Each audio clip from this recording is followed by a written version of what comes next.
I'm Paul McCourt, and I work up in Ed Tech. And what we're going to be covering today is Personify Live. Has anyone heard about Personify Live?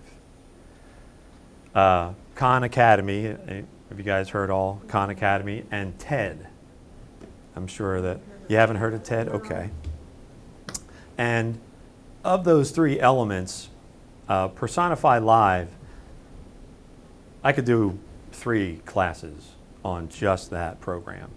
But they have kind of changed recently, so the purpose of me giving information for Personify Live has kind of changed a little bit because money is involved. You have to buy equipment, and there's a fee involved for a monthly, I guess, subscription to use the technology. So I'm only going to cover that briefly, and then we're going to get into Khan Academy and all the things that they have to offer, which is another, it's just a mega website. And TED is the same way. You might as well get on to a search engine to try to find things in there or to utilize what those 2 resources have to offer, because they have so much. And hopefully by the end of this, you'll have a little bit more knowledge about Personify. I'm sure, I mean, that's that. If you've never heard about it, you'll probably look at it and go, ooh, that's really cool. Khan Academy and what they have to offer, and TED, of course. And TED is one of my absolute favorites. I love the whole concept behind that company. But Personify, and it's kind of a weird thing to just talk about unless you see it. But it literally is a presentation that you can insert yourself into. And so that's, I put up the Weather Channel. Like the Weather Channel? So it's, here's my presentation. Personify would be a camera that would be mounted somewhere and connected to the computer. And so when I walk out here and put myself, you would see me right next to the presentation. And it's not just sticking your image into the presentation, because you're using a 3-dimensional camera. So the first one they came out with is called, was the Microsoft's Kinect. You ever seen it? It's kind of like a long bar. It's a 3D camera. And when you make motions, it can follow. And when you make gestures, you can change things. And ASUS, which is a technology company that is known for making motherboards, but now you see them laptops and monitors. ASUS Technologies also makes a camera, and they're like $200, but it's a 3D interactive camera. So when you insert yourself into, and it can be a live presentation, or you can record yourself just like Camtasia does, that you then broadcast. But the biggest difference is it's like the weather person putting themselves in front of the screen. You can control things with your gestures. So you can advance the slides by literally moving your hand in a certain direction, and the slide behind you advances. So you're not just sticking video of yourself in a PowerPoint presentation. It is literally a broadcast. You're putting yourself in the presentation, and then how you can interact with the elements really makes a big difference. It's a really cool product. I'm going to go to the website, but one of the other things that they mentioned, because of course there were a lot of skeptics about it, and they said, well, you know, I can just record myself and, you know, do a screen capture or do a voiceover and do a screen capture, and, you know, that's pretty much the same thing, even though you don't see me. But one person who has used it a couple times brought up a fantastic point, and that was, you miss every gesture, every facial expression, every real-time pause, every this is important, this is not important type of body language. So that is one of the huge angles that this software is going for. And I know when it first started, it was geared towards education, without a doubt. And then the company kind of changed hands, and I don't know if they saw a bigger profit margin or a better fit within the sales community because then they kind of changed directions and speed and went as that as the main focus, more as a sales presentation type of software, even though, of course, it still works in education and is available to everybody and anybody, but new company, new ways. And here's the link. If you go online and look at this website, there's a ton of information in there. It's not the greatest website. They don't give you a whole bunch of examples like a lot of other. Hey, that's not the right one. That was a mistake. I just blew my whole presentation right there. That was my other favorite part of the whole thing. I'll have to go there the old-fashioned way. So here's Personify.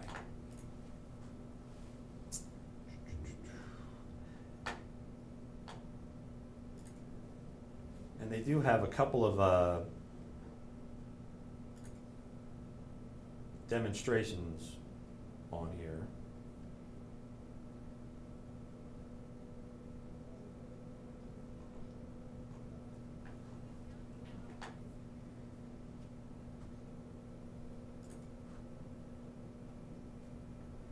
That now I'm not seeing.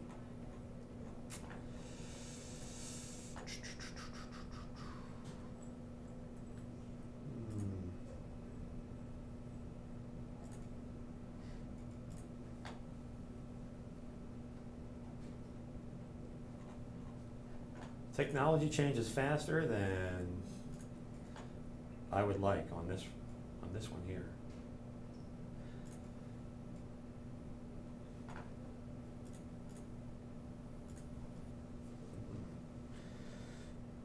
I'm going to go to a search engine, and because there's a couple of presentations that I just wanted to show you what it does and how it works.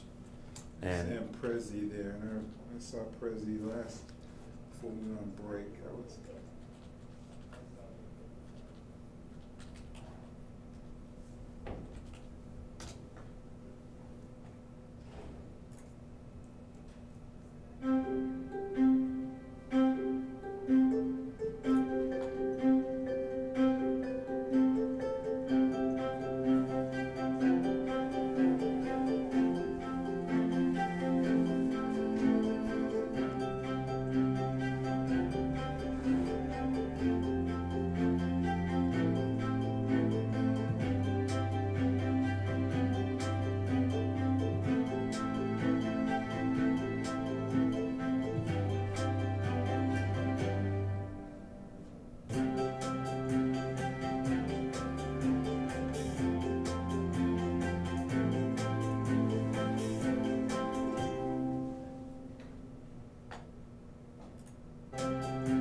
so she has it set up with the camera on top of her laptop, and so the presentation is behind you.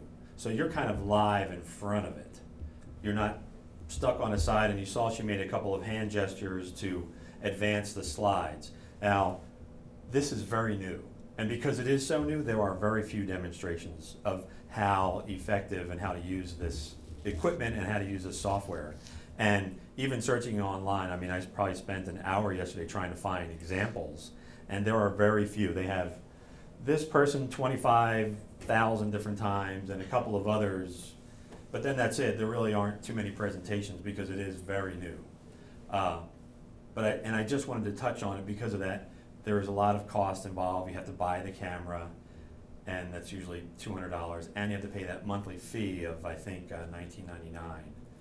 That gives you all of the other support that comes with the camera. But looking in the next year or so, I'm sure that this is going to kind of pick up a little more steam. More people are going to incorporate it and use it because it is a fantastic tool. Just having the three-dimensional elements that you can move things around the screen.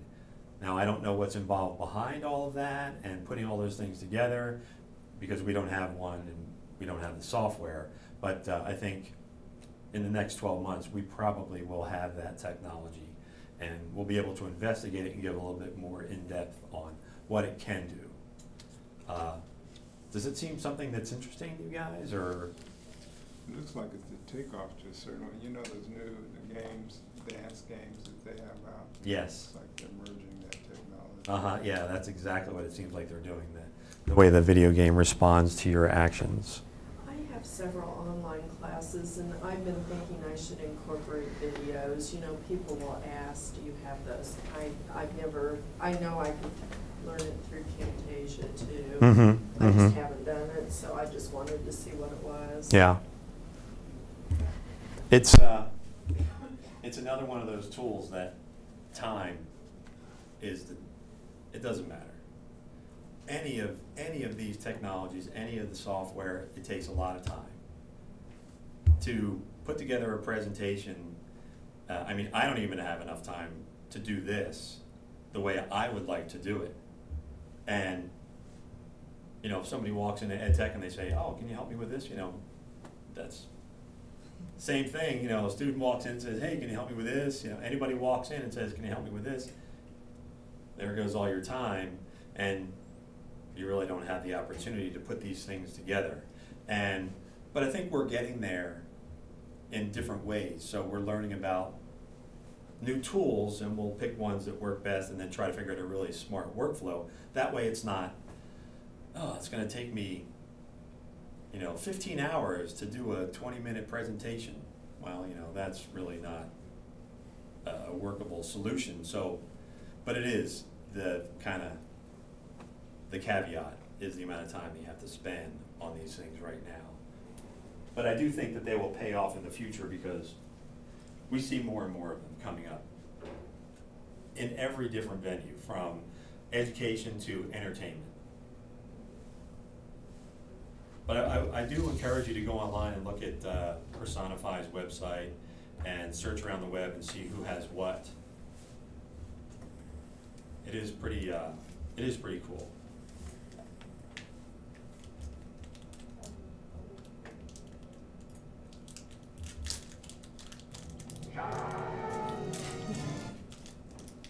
That was my big con.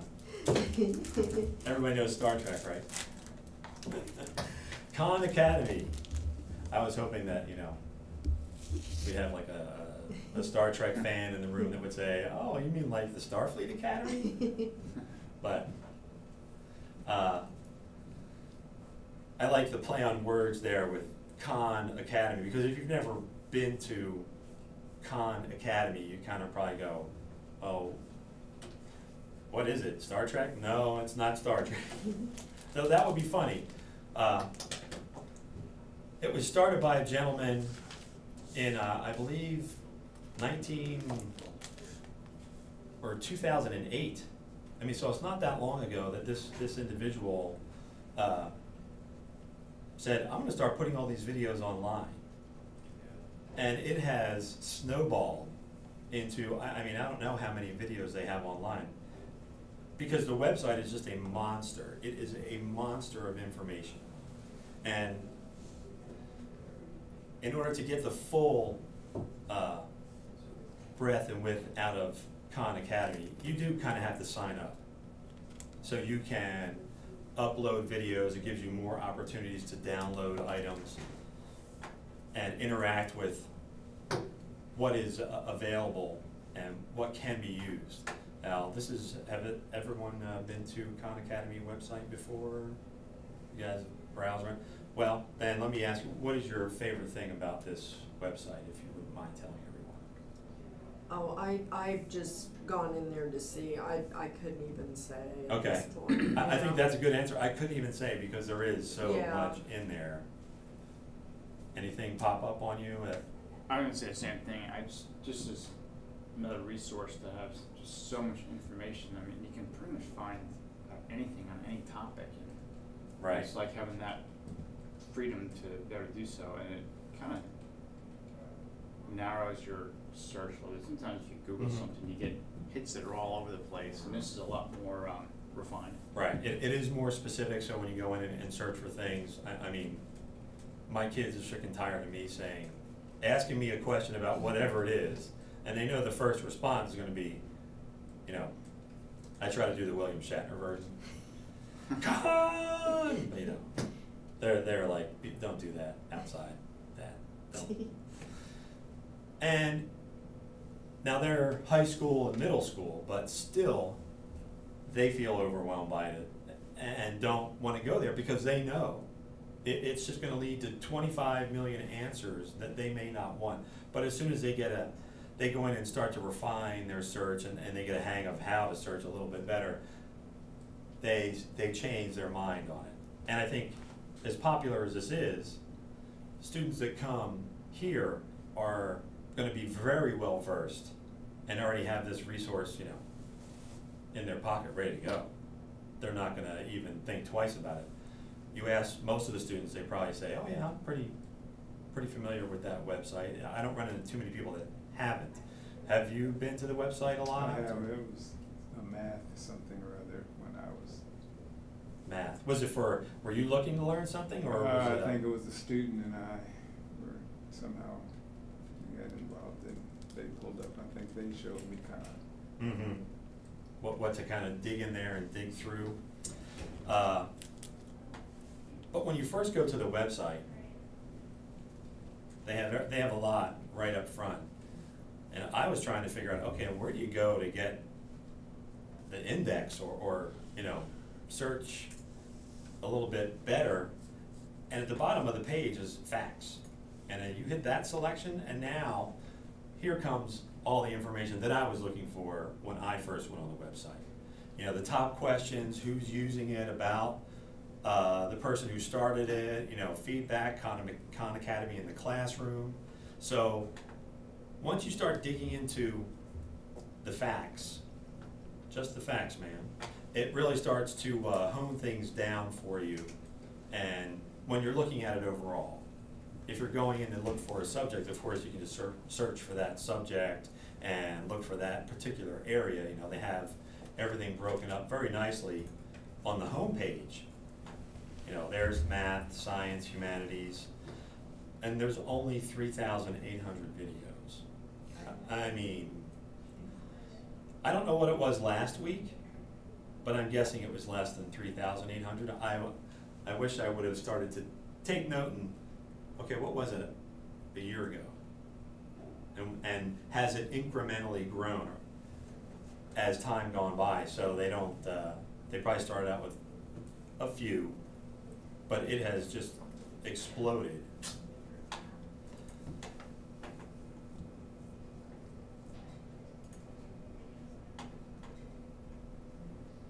And setting up a user account and being familiar with how it's used in the classroom are some of the articles that I found that were the most enlightening. And for some reason, this web browser here is not really responding the way my other web browser was on another system. This is disconcerting here.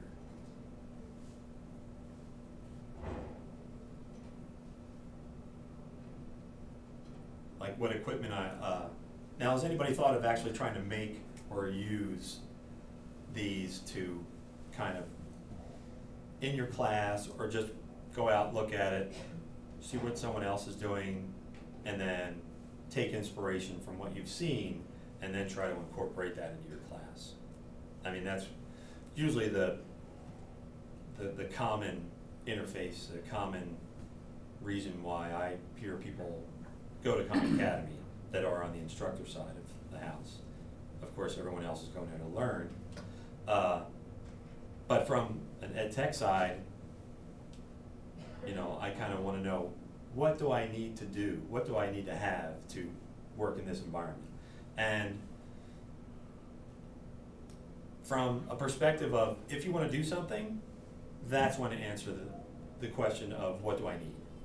So until you really know what you need, because it's still wide open, it is still, across the board, more stuff to choose from than you could possibly choose. So until you say, I want to go in and do Catcher in the Rye, or I want to do a presentation on the FOIL method in algebra, I want to go in and I want to do organic chemistry. Whatever the case is, until you have that subject area and the objectives of that subject area, that's when you can really, you start to figure out, I need a stylus pad that I can record on the screen. I need to record myself, so I need a camera. They really need to hear me, so I need a good microphone that gets attached to, you know, my head, and I can't use a table mic, or I can't use the mic on my laptop. You start to filter out all of these little hurdles, and they're usually little. And if you ran into that and you had those ideas and those thoughts, and you said, I want to do this, and you came upstairs to Ed Tech, we would then flesh out all of those things and get it rolling, get it started. Now that's just Khan Academy, and because they've been so successful and because so many people have put videos up there, I think the people over at TED have kind of changed their, or expanded their view of what they can and could be doing. TED, I'm very biased. That is my absolute favorite. Does anybody here know what TED stands for?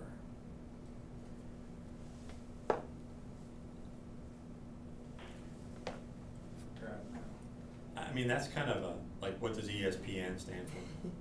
Not that that matters, but, and I don't know what ESPN stands for. And I always wanted to make up my own acronym for this, because the first one is technology, and then I mean, I even asked all the people in Ed Tech, guess what they said for E? More often than not? Education. Education. But it's not. And the D is for design, but it's entertainment. So it's technology, entertainment, and design. And I thought, well, maybe we could change it to edutainment for our own purposes, because I think learning should be fun, and I think we can absolutely make it fun. And the people at TED are definitely a part of that crowd. They want to make learning fun. They want to make it interesting, and they want to inspire people. Now, TED has so many different areas and so many different elements that they offer. You know, they have the TED Talks, which is literally just the videos of people who have given presentations. They have all of their events.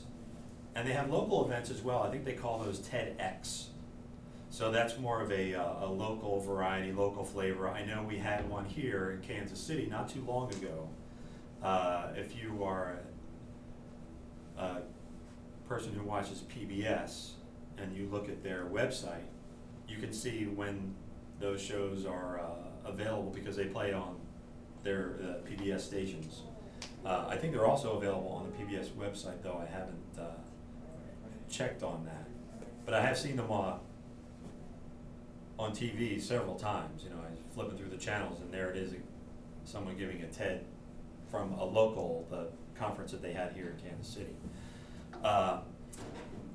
Now their newest initiative is TED Ed, even though it's edted.com.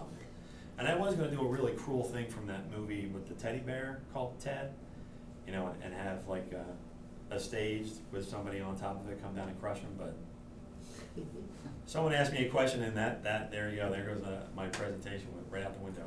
But I'm going to go to teded.com, which is much different than going to TED.com. TED.com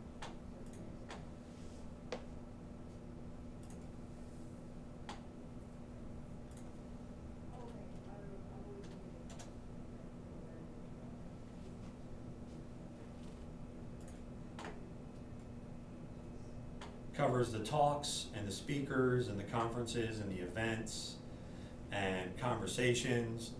So TED.com has a lot more on it compared to TED Ed. And this is a much more focused, a much more honed down educational version that you can now search for subject, you can search for specific lessons, specific speakers, specific areas, because a lot of these speakers give series of videos, and you can register, and it's free. You give them your email address, and what that does is it gives you a connection to other presenters. So now you can email other presenters and connect with other presenters. I haven't been able to look at it that deeply, but from what I've investigated, just scratching the surface, TED Ed is looking like they want to take, oh, here's our video. Now, you can take this video, insert it into your presentation in your classroom, use it in your classroom, but you can also insert yourself and other elements into it as well to create a presentation around that video. And it's not just a video with someone standing in it, a lot like Personify is trying to expand that whole version. I think that TED Ed is doing the same thing. They're taking it and they're adding quizzes. They're adding links. They're adding, oh, you want to dig a little bit deeper? Let's dig a little bit deeper. And so all those links are on the side of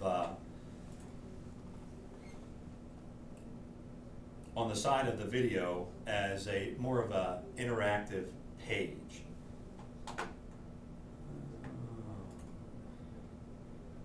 So as you see on the side over here, there's think.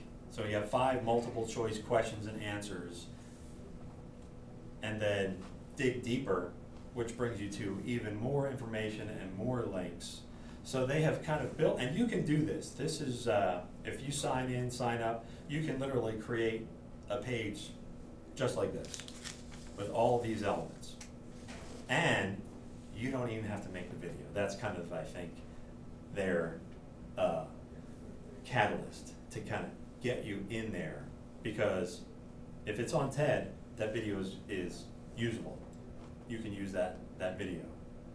And they have a huge set of instructions on how to do it, and it seems very intuitive and very easy. You know, you embed the video, add what other elements you'd like to add, and publish it. It is definitely one of the more encouraging things that I've seen out of someone who's already been doing this type of get your stuff out there. You know, that it seems to be growing, this open source. Here is our class, Harvard does it, MIT does it, here's all of our material, you can have it for free, you can take these classes online. So TED has kind of taken TED Ed into that same realm, but on a little bit more of a personal publishing level, instead of just a one-way conversation of someone, you know, absorbing the material, viewing the material. They said, here, create your own as well, and then you can share and connect with others who are doing the same thing.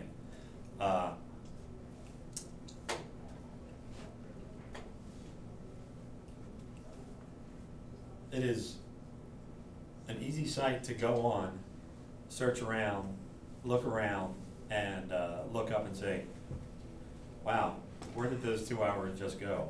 Because, I mean, I've done it several times, and I'm not a big fan of doing that as part of a class, as a, here's a resource, you can go check out these resources and see what you think.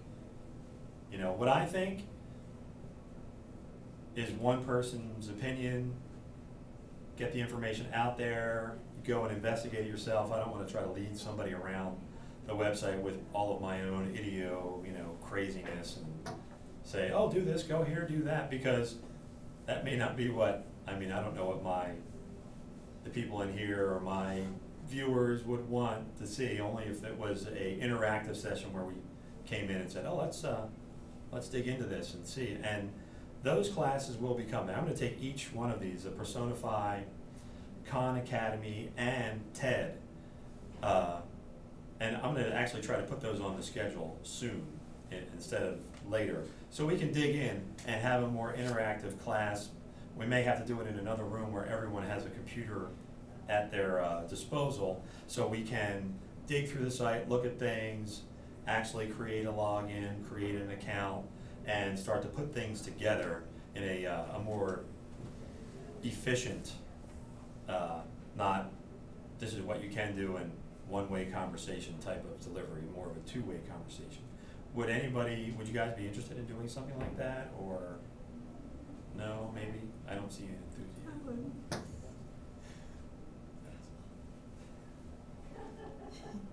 He's not gonna commit, he's not gonna do it, he's not gonna do it, I'm not gonna No, I commit. had dropped got too out much for a to minute. I do. was trying to think of something you talked about.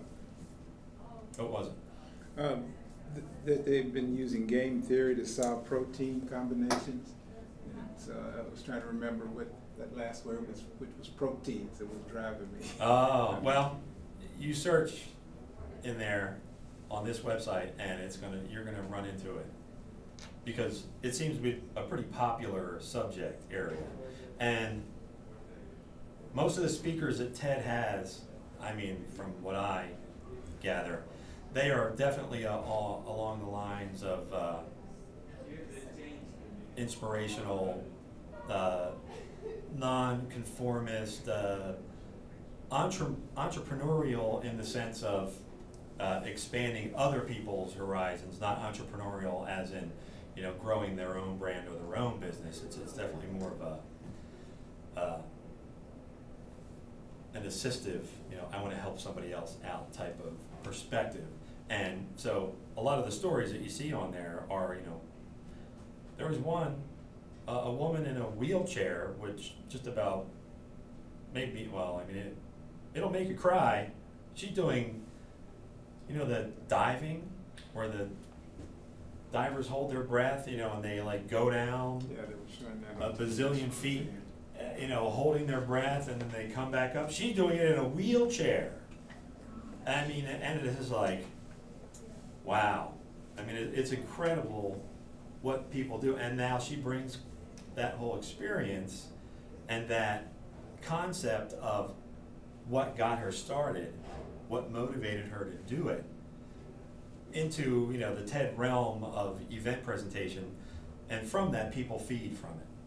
So, and there are tons of stories like that in there, tons. Like I said, it's easy to get lost in there, you know, for a couple of hours watching. And one of the best things, the videos are short. For the most part, they are short. Many are 4 minutes, 8 minutes, not too many are over 20 minutes. I don't think there are many at all, and I think that's kind of their absolute limit. And I just read an article yesterday saying there's a study, and I can't cite the study, that say 20-minute blocks are much more efficient.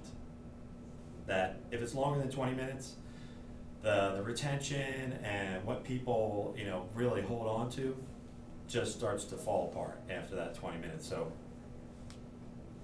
I'm past 20 minutes. And I thought about that. That's a great idea. Just do 2 20-minute blocks and then be done with it. It doesn't have to be, and that's the other thing about any of these presentations. They don't have to be long. They can be short. And I encourage to make it short, to make it 2 minutes. So if you're thinking about doing any type of media presentation, try to make it 2 minutes. Just add one element, no matter what it is. Whether you're doing a Camtasia recording, or you're just adding a voiceover, or adding text that moves, or photographs. Make it short, make it sweet, and then once you kind of have that in your, you know, your folder, you can start to build and add elements to it, add another version to it, continue getting a little bit more, and next thing you know, a year later, you have this huge number of files in your folder of all this content that you've created that you can now pull from and put together other presentations, put together other subject areas that were focus on different outcomes that you want to get to the students, or you want to get to the people who are, you know, receiving the material. And that's all I have for the most part. I mean, I didn't want to go too far on these subjects. This is more of a place for anyone to check out. Does anybody have any questions or anything that? Do you know anything about how this is being implemented in the classroom situation, especially at the elementary level, secondary level? Have you heard anything? They said, my question, I asked that because I was in elementary at one point. I was a technology person, and I remember one lady who was just probably in her 60s and still teaching, and she was the most adaptable person I've ever met with technology. Huh. But all the rest of them, I had teachers, and this was a computer magnet school. Every classroom had 20 to 30 computers in it. And the teachers were moving the computers out of the way to get to the blackboard so that they could do the blackboard thing. It was really, you know, really interesting, and, you know, trying to get them to see that their old methodology, which was they had learned to do a lesson plan, and a lesson plan was geared for 20 people, and you couldn't go faster, you couldn't go slower, you know. So, and then they're wondering, why are the kids not here, not involved? Why are they dropped out? Well, you know, when you talk to the curve, the bell-shaped curve, who are you talking to? You know, and everybody else is outside the curve. So I was just curious. Well, I run into more of these presentations geared towards elementary and high school. It seems like, well, plus it's a bigger audience, it's a bigger crowd.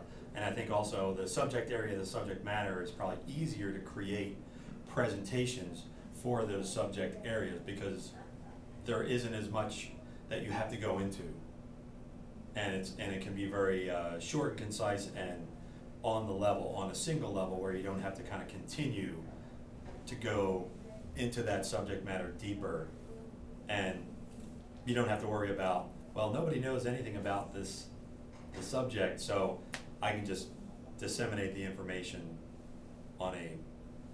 in a one-way type of conversation, even though it's a presentation, even though it's using video or interactive materials, or it's using sounds and words and, you know, motion even text. Here, I tried to get one of the instructors to use the response deals in their class. And I mean, you know, this. And I do still think it comes back to time. It's that element of time that you have to. Well, you know, the thing you find out it. about technology, though, is that the time, there is a time, what do you call it, commitment up front, but then the payback is on the back end, because once you've got a handle on the technology, now you are saving all this time that if you never go and do that initial manipulation and what have you, you never get that. You're always staying at the same place. Whereas if you will go and learn how to do whatever it is, that commitment of time, now you're saving oodles more time on the back end. But you know, the irony is that if you make any changes, traditional changes to your course, it's the same amount of time as if you incorporate new technology in your course. So, you know, either way, you know, when people say time, I say, well, it's the same amount of time, it's just a different method. Different mode. Yeah, Right. and how, I mean, that's everything to me. How it's presented, how you're putting it out there, how it's even said, the inflection in your own voice. You know, a talking head. I'm annoyed at myself standing up here talking the way I am right now. And the fact that I don't have a complete presentation without me saying anything. But that does take the investment of the time. And it does, a lot of times it takes other people as well. I think the best content is created with more than one person. Collaboration. Yes, and you see teams, and you see it in the elementary and high school level more. And I think that's probably because everyone's there. And for a group of teachers to get together and put something together is much easier than, well, I shouldn't say it's much easier, but it seems more likely because everyone is already there. And they can just work on it after school or before school or when they have their in-service days. But that's a great hurdle, it is a great hurdle. That, Well, that really the other has to thing that's be really broken down. Back to your point too, is that now,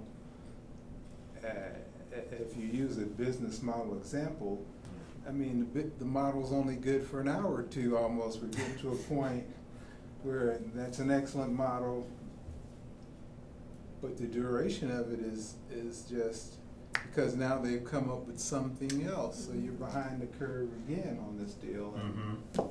And when creating any of these elements, that concept has to be a part of the planning. Well, if I want to adjust this next year, is it easily adjustable? Or is it small enough that I can just take out that one little chunk and then add something new and add something different, you know, that advance, you know, that other element or this new way of looking at it. So you're actually talking here about that's basically a computer approach, because you create segments and integrate the segments. Right. It is a big giant jigsaw puzzle. What pieces you pull in and what pieces you put together is going to create the entire picture. But then those pieces, if they're put together, you can always change them out. I shouldn't say always. You know, the possibility of changing them out is there, not always. It's not always going to be. Sometimes you may have to redo something, which is okay. I mean, we shouldn't look at it and say, oh, well, if I have to change it in a year, then we take it off the table because we don't want to have to change it in a year. But putting it together in such a way, you know, you have to think of that flexibility in the first place. Some information isn't going to change, no matter what. The organic structure of a compound is not going to change. You know, putting it together on how you get that information out there, that's going to change. So speed of delivery and repetition are two things that maybe you can go with in the classroom, but speed of delivery, I think, for any media presentation is gigantic. How fast you get that information out there. Our visual intelligence is way higher than it was 5 years ago. How much information do we take in a day visually? It just goes, it's nothing. Especially high school and grade school. The way they navigate screens and the way they get what they want, and that's, of course, it all comes down to what they want. If you can't navigate your device, you're pretty much a dope. You know, they look at you and go, boy, Dad, you can't do anything, can you? You know, you might as well have 10 opposable thumbs. You know, you can't get anywhere. And I'm like, really? How about if I go take your device off the network? No, don't do that. You know, they change their minds real fast when it comes to, oh, you control the access. Okay, who would ever thought that people could type at the rate they do with their thumbs? Yes. I mean, it's the reason I refuse to do texting, because I'm not going to do it with my thumb. But I've watched some of these folks, and it's incredible. Voice to text, though, is pretty good and getting better. And that's another element. The closed captioning element, Camtasia is a great resource for that as well. Putting those, that text. So in other words, Camtasia gives you the opportunity to say, here's the video I created. I can put a closed caption element in there where you see every word that's spoken. And every word that is spoken is right there in that timeline, and it's connected to the exact point that you're saying it. So now if you're talking about whatever, and a student can't remember something, but they know what that point was, they can search the text for that spoken word and then quickly get to that area so they don't have to go through the whole video again. Even though if it's a minute or 2 minutes, you know, a short video, hey, that helps, but you know, if it's 10 minutes, you don't want to have to search through 10 minutes of video just to find one piece of the puzzle that you were trying to. And that is great for meeting ADA. Yes, of course, yes, without a doubt. And that's why it is, that's why the college is, you see it on almost every video that we put up now, is that captioning is present. But in addition to the captioning, that searchable text is another fantastic tool. And I believe if you look on TED, there it is. On the web page, you look at any of their video presentations, and it's like, wow, if I really don't want to show the transcript, or I don't want to watch the whole video, show the transcript, and go down to whatever language that you speak. I don't speak Filipino, but I wish I did. Here's the whole transcript of the whole thing, which is fantastic. And I find myself reading the transcript as I'm watching the video and listening to the video, and it connects with me a little bit better. I kind of retain a little bit more. So that's a great resource, and it's a great thing to put in for any student, for any presentation that you put together. So, hey, I could sit here and watch TED all day, so we won't do that. Well, thank you guys very much, and look for those next sessions if you're interested in any of these. Personify, Khan Academy, and TED. We'll dig into them a little bit more. Thank you. You're welcome. Thank you.